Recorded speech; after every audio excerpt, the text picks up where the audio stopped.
Okay, let me start by apologizing. It has gotten to my notice that after I left, a lot of people reach out to me to say that the broadcast wasn't really laudable, so they could not hear um, what I was saying. With that, I tender my highest apology to each one of you out there. I know, right now in some part of the world, you should be getting ready to go to bed. But if you still want to give me some few time of your day or of your night, let's talk about this, issue again, because it's about getting married or preparing to get married. Because I like to ask questions, normally. And well, by the way, let me check out with you. Can you hear me? If you can hear me, please can someone just type and say yes. Oh, great. I can hear that. So someone has just signaled me to say that yeah, they can hear me. Well, thank you for that. And so I said I like to ask questions. I think my model of teaching and approach is always asking question. So the question I ask, I say, are you getting married or preparing to get married? Because very very important, in our life, once we can ask questions even ourselves, you know asking questions helps you to kind of know exactly what you'll be anticipating. Because if you don't ask question, your anticipation kind of is not going to be, you're not going to be more purposeful, and you're not going to be more focused. And so for that matter, so considering getting married or preparing to make a home is easier to set up a pathway, but going through the ideal process is entirely a different thing. So, you know, by saying yes, I want to marry, next year, or before December, or in the next 2 years, all of this is just easier. It's easier to kind of put the goal out there. But how to achieve the goal is always the problem. And so, and to go through this process is something that you just want to ask, yourself, some psychological questions, some ideas that that it's not about going to the church asking the pastor, I want to get married. So okay, have you prayed about it? Have you considered the woman you want to marry? And therefore, asking those questions kind of help you to push forward. And I said, now just to kind of give you a little story of someone who is full of the spirit, someone who has dedicated himself and committed himself to God's work. And so you should expect that, yeah, Such people should have a wonderful home, should have a wonderful married life, should have an excellent, a home, so to say. But it doesn't work that way. It doesn't work that way, and so this man, um, prayed, I want to believe, fasted, I want to believe, and sought the will of God. And so he decided, of course, he found a beautiful woman, so beautiful. She was beautiful. And after they married, after the wedding, so to say, and the question was, what next? Yeah. So beautiful wedding, and they live in a beautiful mansion. They have everything that they needed in that house. But now the question is, so what? What next? And so therefore, looking at that, this lady, after 1 month, after 1 year, after 2 years, after 3 years, she has been bothered by her family asking questions. What's wrong with you guys? And the in-laws are like, we want a son, we want even children, not even a son or a daughter, but they want children. So she kept this to herself for all this while. And the husband, didn't say anything to the family, and they've been blaming this woman, and they've been asking him, would you put this woman out of your house and marry another woman? And this woman got a point that she was able to open up. She said, to her mother-in-law, in a secluded, moment, she said, Mom, I'm sorry that I could not give you a child. And the reason is that since I've been in this house, I've never been into bed with your son. I don't know how your son looks like. I don't know, in bed. I don't know how he looks like in bed. I don't know how he feels in bed. I never felt him in bed. He is not there. Yes, he is in the church. Yes, he is praying. Yes, he is fasting. Yes, he's at this meeting. Yes, he's at that conference, but he is nowhere so close to his wife. And that's why probably my next, discussion will probably, be on probably attending or probably presence, So, when you're considering preparing to get married, the psychology involved in every preparation matters. It matters. Because that involves the whole body, it involves the soul, it involves the man, and of course, it involves the spirit, which is the key. It is the key. For a balanced relationship, none of our being should be neglected. None of our being. Because you want to think, well, I have the money, I have the house, I have a beautiful bed and all of that. It's more than that. Well, I take her to this hotel or Nikon these, or we go on vacation, we go on that. How are you doing that? Are you doing that in the whole of your being, the whole of your sense? Is she there? Are you guys together? So that's why, when you are asking this question, that comes to the mind, that comes to the senses, that and the purpose, that whether this marriage that you are planning, whether this wedding that you are thinking about it to kind of culminate to what is called a home, if you are considering getting ready in terms of with your body, in terms of your physical body is okay, is ready.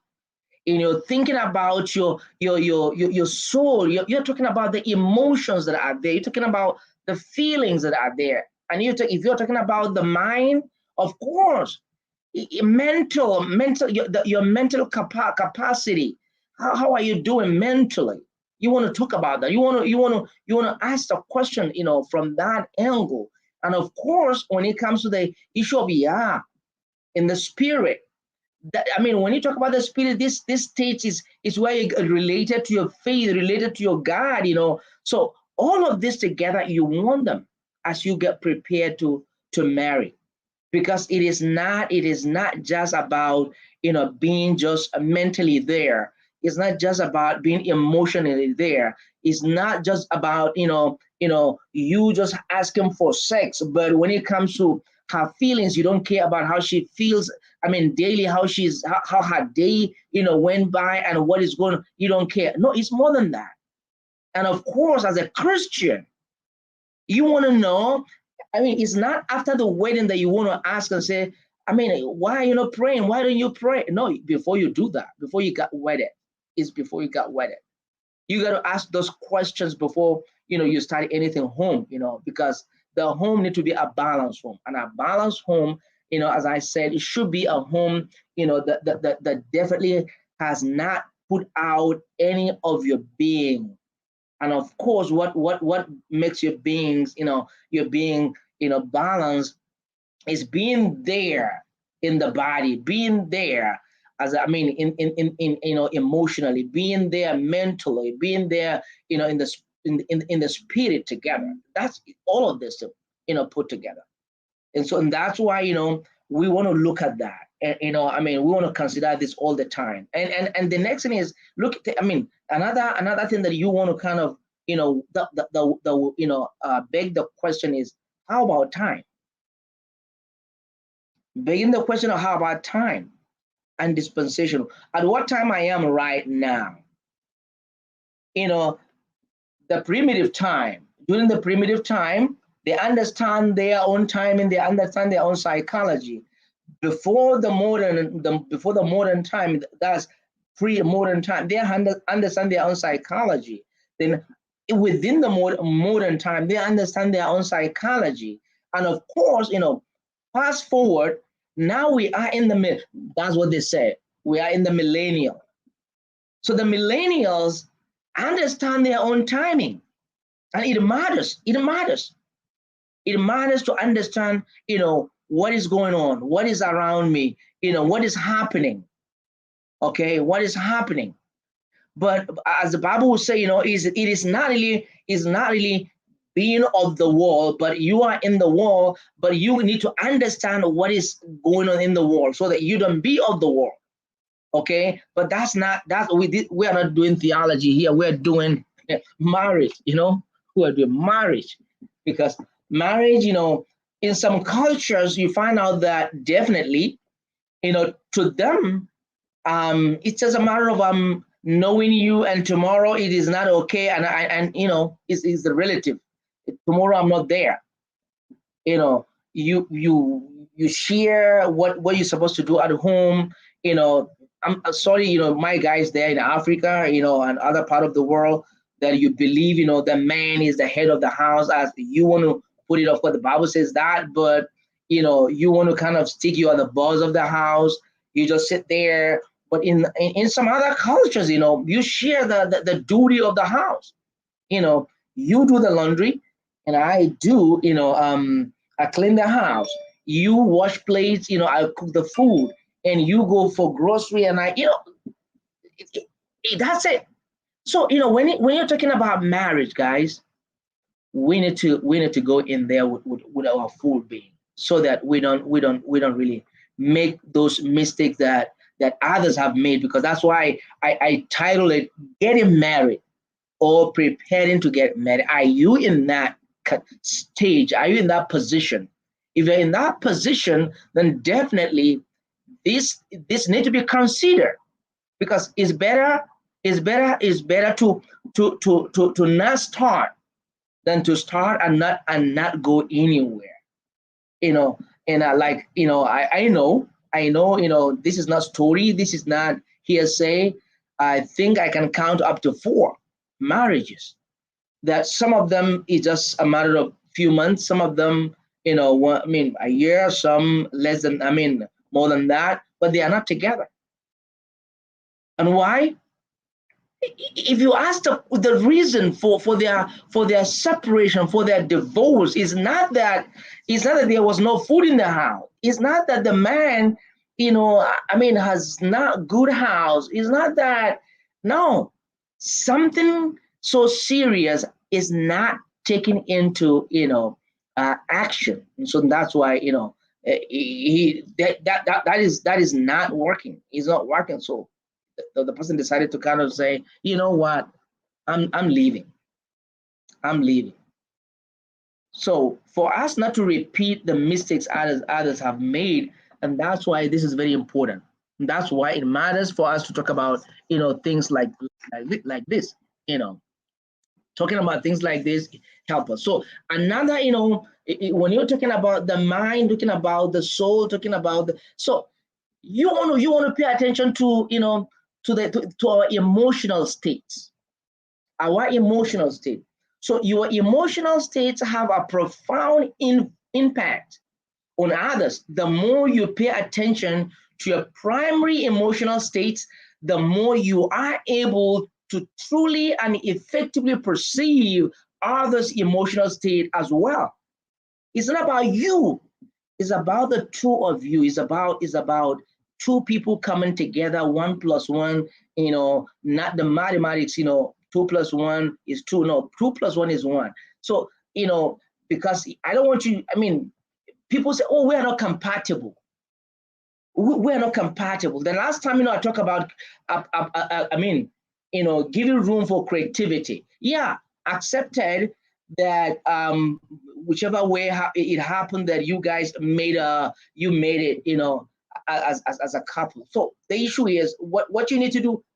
Be creative in now to make sure that now rewind your brain, as rewind your brain, because we are wired differently. So if both of you are asking the questions, what is wrong, what is happening, and that's if you're married already. But remember, I'm talking to those who are getting married or getting prepared to marry. But like I said, if you're already married, you are not deep into it yet, and you have discovered, oh, it seems we are not compatible. No, I don't want to believe that. I don't want you to go that far.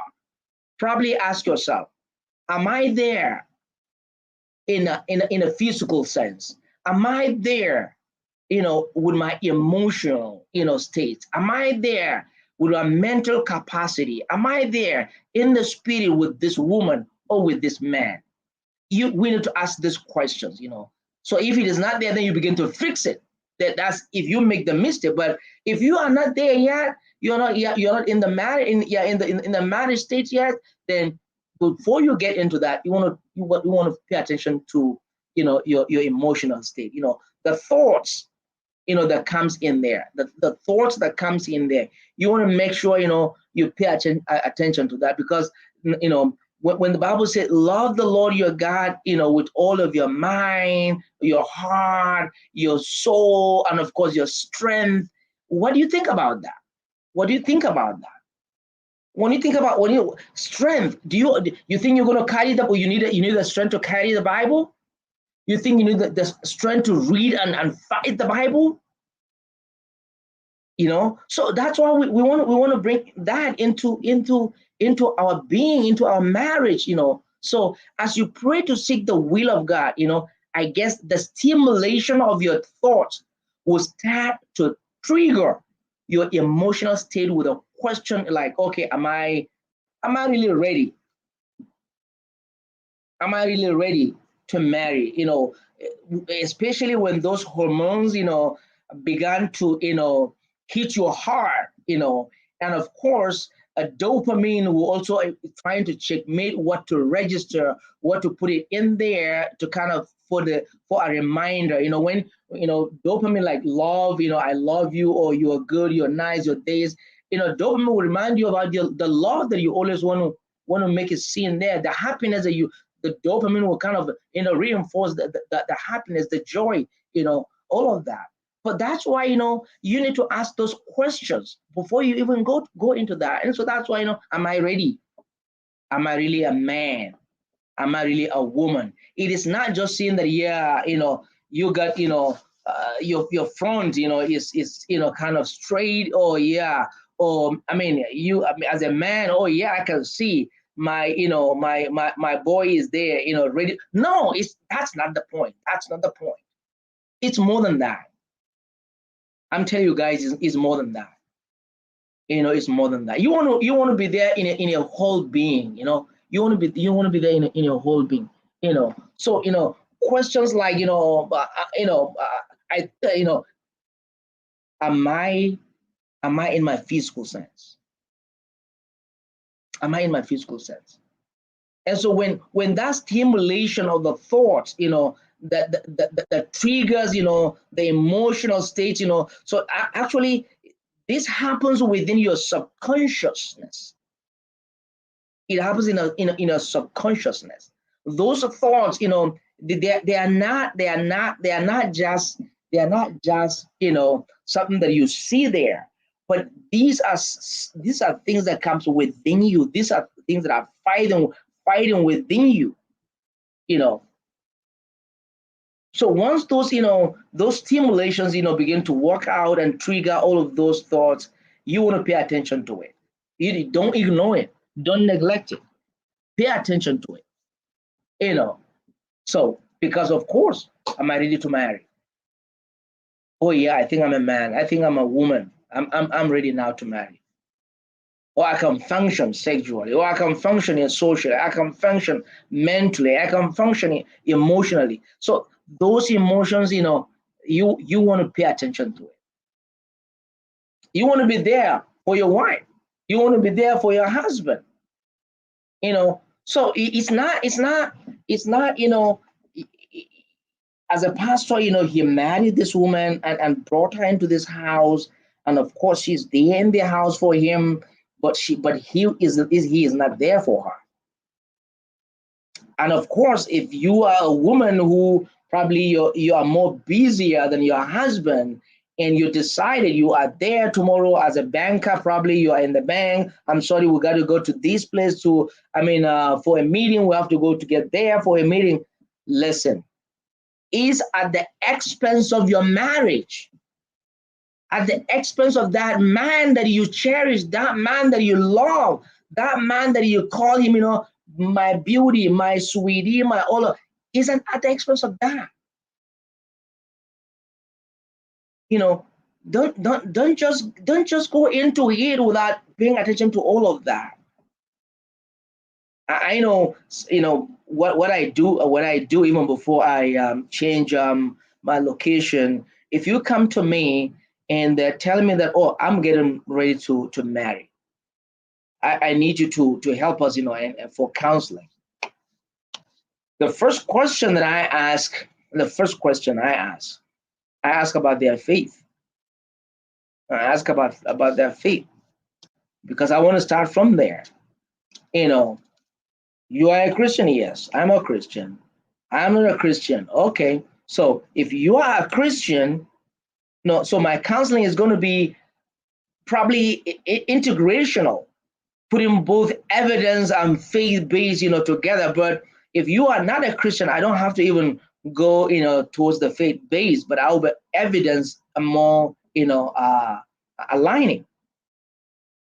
So if you are a Christian, then I'm going to ask you several questions. I want to make sure you know. If you are marrying, you want to marry this woman, or you want to marry this man, are you going to do a cultural marriage or Christian marriage? If it is Christian marriage, now, of course, we would dig into the scripture and talk about a lot of things. But like I said, it is not about memorizing scriptures that talk about marriage. No, I want to make sure, yes, of course, as Christians, because that's one thing that helps us a lot. Our faith helps us a lot because the fear of God is the beginning of all wisdom, every wisdom. All right. But I go beyond that, because beyond that, in the sense that, you know, if God is saying, love me with this, with that, then definitely as you live your life, your relationship with others and God has to be both. Has to be in the body, has to be emotionally, has to be, you know, I mean, mentally, you know, has to be in the spirit. Okay. So that's why I make sure, you know, we go deeper into that, because I don't want you to go and think as if marriage is about cooking food. I don't want you to go, you think about marriage is about, you know, cleaning the house. I don't want you to go, you think about marriage about just, being loyal to the in-laws. It's more than that. It's about the two. It's about the two people, you know, and and I believe that marriage is supposed to be enjoyed, not to be not to be enjoyed, not to be managed. If you're managing your marriage, then it means something went wrong. There is dysfunction. There's dysfunction. So how do you enjoy the marriage? Of course, it starts from preparation. It starts from how prepared am I, or how prepared, am I going to be, or what am I doing about my preparation? And if there's dysfunction in the marriage, the question you need to ask is, what really went wrong? What really went wrong? Some of us today, I want to believe, the wrong. If we are asked right now to kind of remarry again, I'm going to ask a lot of questions, guys. A lot of questions. I'm going to ask a lot of questions. You don't want to jump into it, So some of us right now, what we're doing, we decided to allow those room for the creativity, to make sure at least, okay, this is kind of, you kind of try to polish, or try to kind of mend it, try to kind of, because you don't want to be in a society or in a culture that says, well, I'm done. So let me tell you, when you say you're done, you can marry 10 times, as long as you've not, psychologically, pay attention to what is going on in the body, mentally, emotionally, and of course in the spirit. I mean, where you think, if you share the same faith. And let me mention this, before I forget. If you don't share the same faith, I think there's going to be a conflict of faith. There's going to be conflict there, and once there's conflict, sometimes resolving conflict is a struggle. It's a struggle. So if you are from a different faith, definitely you have to establish a very strong foundation. And when you're going to set boundaries, your boundaries must be specific. Your boundaries must be clearly stated. If not, the marriage would suffer. See, and that's why. So like I said, I counsel both, Christians and non-Christian. But what I mean, those, whatever faith, faith you belong to, I'm always there for everyone, and for anybody that comes to me for help. So, and that's why I decided to go for the clinical counseling, because I want to help, everyone. I want to be there for whoever comes to me. But let me tell you, if you are getting married, man, make sure you are there, in the mind, and of course the feeling, and of course, be there, be there, be there. So be there. And if being there is not, you want to pay attention, you want to listen, you want to listen, listen to him, listen to her. Show some kind of understanding before you even get wedded. Because if you marry without paying attention to that, the way you jump into it, you're going to jump out of it. So to avoid us jumping out of it, we want to pay attention to some of those psychologies, psychological, actions or activities that goes on. You don't want to just, overnight, oh, you know what? I know my friends from the village, where they will just farm after they got, 10 bags of beans, or maybe, the money, they got the money, or the politicians, those who go after the politicians, somehow you hit jackpot. Oh, I'm going to get married. Listen, guys, it isn't about money. It is not about money. No, marriage is not about money. Yeah, I've seen many people who don't have the money, but oh man, they're living a sweet life. Sweet. They're enjoying their marriage. And I've seen those wealthy people, they live in hell. The money is there, but it's hell. Hell in wealth. Hell in wealth. So it's something we you need to we need to always, before you get, you get those who are there, they've already made the mistake, but we can work together. We can work together. But like I said, just give room for creativity. Both I mean, both of you, you need to allow room for creativity so that you can work together. Because if you don't allow room for creativity, then and let me say this also. I want to suggest, if you are planning to get married, I want to suggest that when you are after the wedding, or before the wedding, once you've made up your mind to marry sister A or sister B, I want you to be a learner. I want you to be a learner. I want you to go into it knowing nothing. When you so that as you go in together, you're gonna learn together. Now you're learning. So when I make a mistake, you definitely understand that is a mistake, and I would see it as a mistake. But if I go there as Mr. Perfect, then everything that she does, everything that he does, I will always spot a mistake. Always, all the time, I will spot a mistake. So go in there as a learner. No, not as an expert. You've never married before. Come on, man. You've never married before. You are now marrying. So since you've never married before, do not be deceived by what they told you. Those who are already married. Do not be deceived by the book that you read. Those books are experience. It's someone's experience.